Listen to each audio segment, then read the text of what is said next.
So Staphylococcus. Staphylococci are one of the most common organisms which are usually found crawling all over the hospitals and living in the nasopharynx and skin of up to 50% of the population. However, they are not symptomatic in all the 50%. Majority of them are carriers.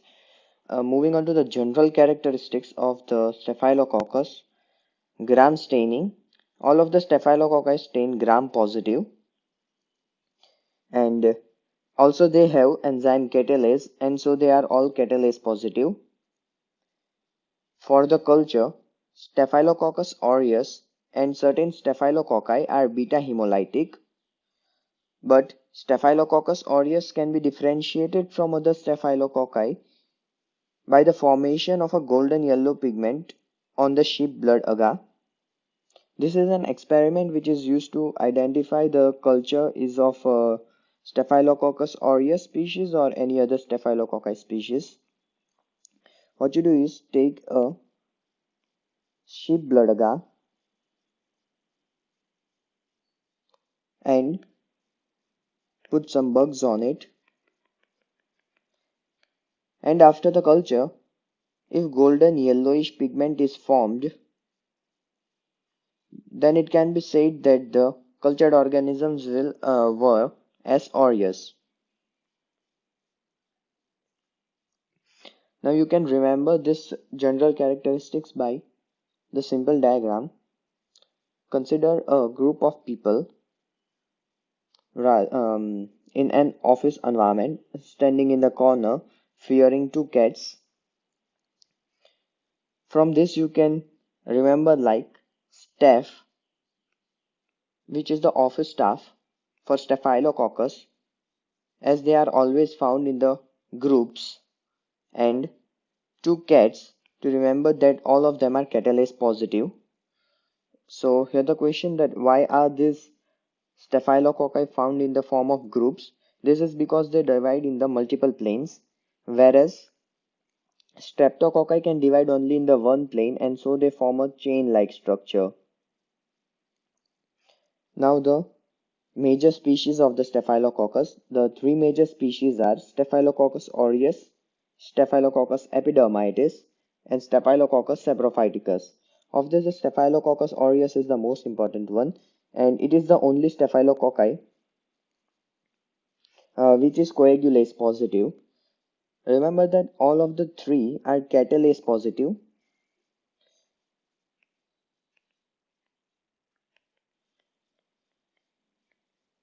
but coagulase positive is only Staphylococci aureus.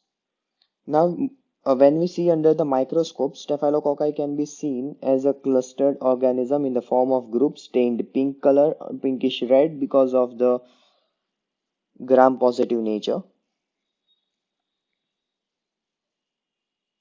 Now, aureus, the word Staphylococcus aureus means golden cluster of the grapes because when observed under the microscope or cultured on the sheep blood agar, they appear like a bunch of grapes, golden in color, golden color.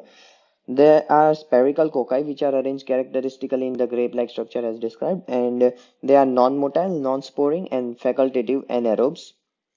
Uh, Moving on to the pathogenicity of the Staphylococcus aureus, they can cause pathogenicity by direct organ invasion and as well as through the toxins.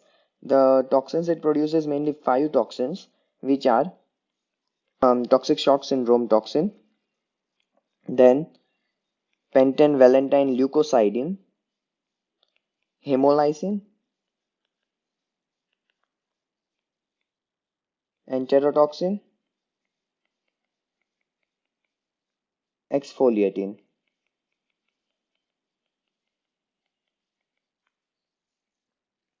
So first, toxic shock syndrome toxin. Toxic shock syndrome toxin causes the toxic shock syndrome, and it is found in about 20% of the Staphylococcus aureus species. It is also called as supraantigens. What it does is toxic shock syndrome toxin goes and binds to the MHC2 complex on the antigen presenting cell. Upon binding of the toxic shock syndrome toxin to the MHC2 complex, it stimulates it to release cytokines, and the release of the cytokines causes many physiological changes. The physiological changes comprises of fever, rash, decrease in the blood pressure, and poor and organ perfusion. All these things ultimately leading to death. And these are the major symptoms in the toxic shock syndrome toxin, which are fever, rashes, decreased blood pressure, and poor and organ perfusion. The drug of choice for the treatment of the toxic shock syndrome is clindamycin, which decreases the toxin synthesis. Then, the risk factor for toxic shock syndrome is females using vaginal tampons. The second one is pentanvalentine leukocidine. It is a two-component toxin. Any toxin which is composed of two different components are called as synergohymenotropic toxin.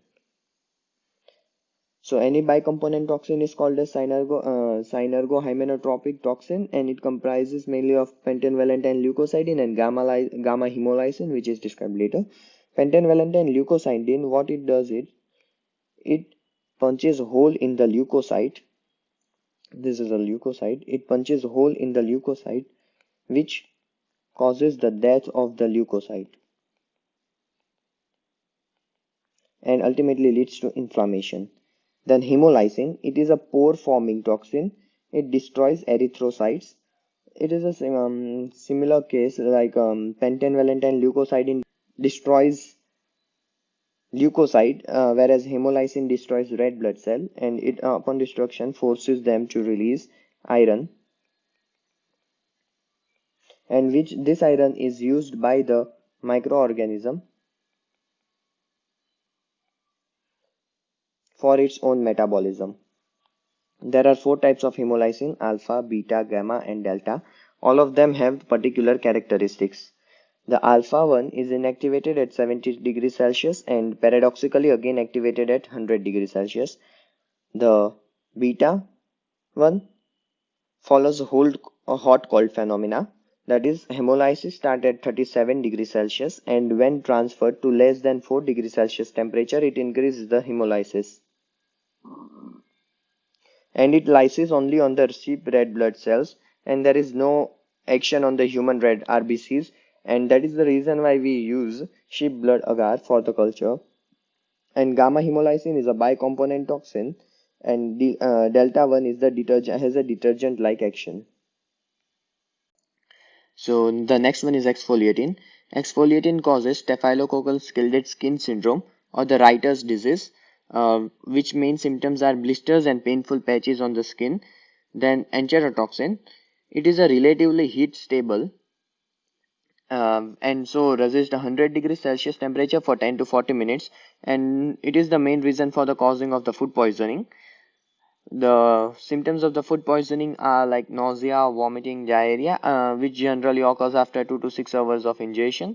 And enterotoxin acts directly on the vomiting center and the vagus, and not on the gastrointestinal mucosa. The food cooked When the food is cooked and left at a room temperature for a particular time, like if you cook food and let it stay open, uh, it gets contaminated with staphylococci, and as the time passes, the staphylococci continues the production of the enterotoxin, and it relatively leads to the accumulation of the toxin, which causes illness. Then cell wall. The cell wall of the staphylococci is made up of peptidoglycan, tachyoic acid, protein A, and the clumping factors. The main functions of the following are like peptidoglycan. It is thicker and it provides rigidity. That is helps to maintain the shape of the bug and prevent it from distortion. Then tachyoic acid helps in the adhesion and decreases the phagocytosis. Protein A is responsible for the coagglutination reaction, and clumping factor for the slide coagulase test. Now, coagglutination reaction. In this reaction, the bacterial suspension is mixed with the plasma, and the result is clumping of the cell. Coagglutination reaction occurs which causes the clumping of the cells when bacterial suspension is mixed with the plasma, and protein A also binds to the Fc portion of the IgG antibody, and it is used to detect antigen in any clinical sample. The enzymes in Staphylococci are coagulase, DNase, phosphatase, and heat-stable thermonuclease. Now, the diseases caused by the Staphylococci. The diseases can be caused due to the exotoxin release or by the direct organ invasion. The ones which are caused by the exotoxin release are already discussed before, like the ones toxic shock syndrome, the scale dead skin syndrome, which is caused due to the exfoliating, etc. And the ones which are resulting from direct organ invasion comprises of the pneumonia, which is caused when lungs are involved, meningitis in the case of brain and rather meninges, osteomyelitis when there are bones involved, acute bacterial endocarditis in the case of heart, septic arthritis, skin infections, bacteremia, sepsis, general body and urinary tract infections. These are all the ones which are caused due to the direct organ invasion. Now, for the confirmation of the infection, we do lab diagnosis. The lab diagnosis comprises of two steps. One is the specimen collection and the next is the culture. So for specimen collection, pus and swabs can be collected and gram staining is done. And upon observation in the microscope, pus cells and gram-positive cocci in the form of clusters are seen. And for the culture, either blood agar, nutrient agar or selective medium can be used. Blood agar. When we use blood agar, pinhead colony with narrow zone of beta hemolytic is observed. In case of nutrient agar, golden yellow colony is observed in the case of Staphylococcus aureus only. And on selective medium for Staphylococcus aureus is salt containing medias, which comprises of mannitol salt agar and salt milk agar. Now for the treatment, if the strain is sensitive to the penicillin, then the drug of choice should always be penicillin G, which is the first recommended treatment. But if it is resistant to the penicillin and sensitive to the methicillin, then coxacillin can be used, which is the drug of choice for this condition. And if it is resistant to the methicillin, which comprises of the MRSA strain, that is methicillin resistant Staphylococci aureus, then vancomycin is the drug of choice. It should be noted that vancomycin is indicated only in serious or life-threatening conditions. Otherwise, the use of vancomycin is not recommended. For the drug resistance now, the resistance to the beta-lactam drugs can be formed by two mechanisms. One is the beta-lactamase enzyme. One is through the beta-lactamase enzyme and other is through the alteration of the penicillin binding protein. So beta-lactamase enzyme is present in about 90% of the strains and it is a plasmid coded enzyme which is transferred from one Staphylococcus aureus to the another as aureus by the method of transduction. And the another method is alteration of the penicillin binding protein, which leads to the formation of the MRSA strain, which are about 30% of the strains, and it is a chromosomal mediated transmission. And so the main point of the difference which can be asked is like beta-lactamase enzyme is transferred from one bug to another by the transduction, whereas alteration of penicillin binding, which is of by the MECA gene, is through the chromosomal mediated transmission. Now MRSA strains, the MRSA stands for methicillin resistant Staphylococcus aureus, but here the word methicillin represents the whole group of the beta-lactam antibiotics. So these strains are not only insensitive to the methicillin, but they are resistant to all of the beta-lactam antibiotics. The mechanism here is in normal bugs, the penicillin binding protein is present, which is a normal protein, an essential transpeptidase, and it helps in cross-linking of the peptidoglycan layers for the cell wall synthesis. However, penicillin binding protein is the main site for the binding of the beta-lactam drugs. But when it is converted to penicillin binding protein 2A, the affinity of the beta-lactam drugs is lost, so they are not able to act on this penicillin binding protein and so are not a threat to the organism. Another strain observed is BORSA, which stands for borderline oxacillin resistant Staphylococcus aureus, and these are formed due to the hyperproduction of the beta lactamase enzyme. MRSA strains can be again further divided into hospital acquired and community acquired. The hospital acquired strains have multi drug resistance, whereas the community acquired ones are more virulent strains and have pentavalentine leukocidin toxin and are so associated with necrotizing pneumonia, necrotizing fasciitis, and fulminant purpura. So the detection of the MRSA, it can be confirmed by the discs like methicillin, oxacillin, and cefoxitin. The cefoxitin one is the best because in other like methoxycillin and oxacillin, many other procedures are required. Like in the case of oxacillin, you need to it needs 24 hours of incubation and addition of 4% NaCl, and the temperature should be maintained around 30 degrees Celsius. The other methods are oxacillin screening and then detection of the minimum inhibitory concentration, and another one is detection of the MECA gene by PCR, MECA gene, which is responsible for the conversion of penicillin binding protein to penicillin binding protein 2A, and this is by far the best method for the detection of the MRSA strains. And the treatment for MRSA drug of choice as described is vancomycin. The alternatives are tachyplanine, daptomycin. Daptomycin is generally recommended when there is endocarditis. Then mupirocin, which is recommended for the nasal carriers of the MRSA.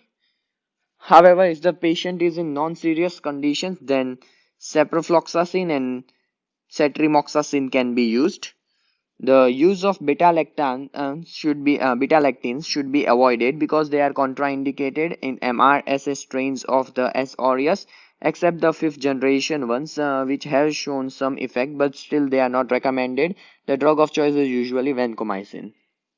Coagulase negative staphylococci. This constitutes the normal flora of the human body. However, some strains can produce human infections comprising of epidermitis, hemophileticus, and lugdonosis.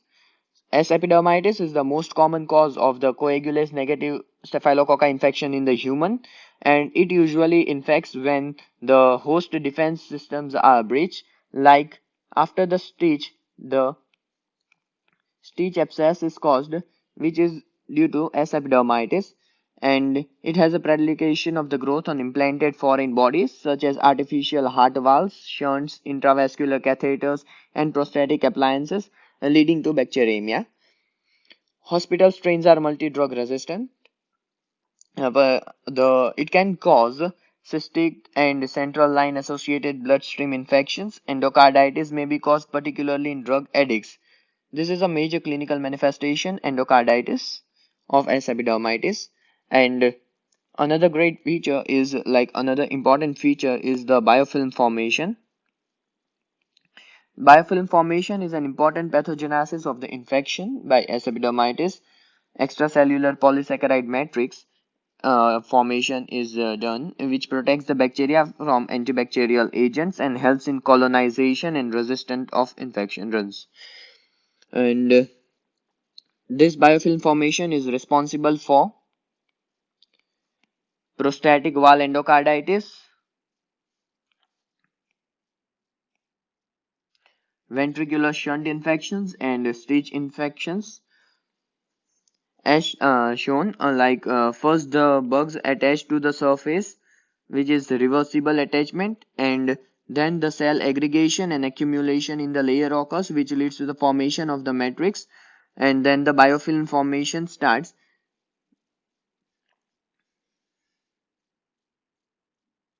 And then there is biofilm maturation, in which the biofilm growth and cell structure and metabolic heterogeneity is formed. And suppose here is the heart valve, then it leads to the formation of this biofilm all over it. And then the last is the Staphylococcus saprophyticus, which is present on normal human skin and periurethral area. It can cause urinary tract infection, and it is identified by the novobiocin resistance. So the differentiating factor between S. epidermidis and S. saprophyticus is S. saprophyticus is novobiocin resistant, whereas S. epidermidis is not.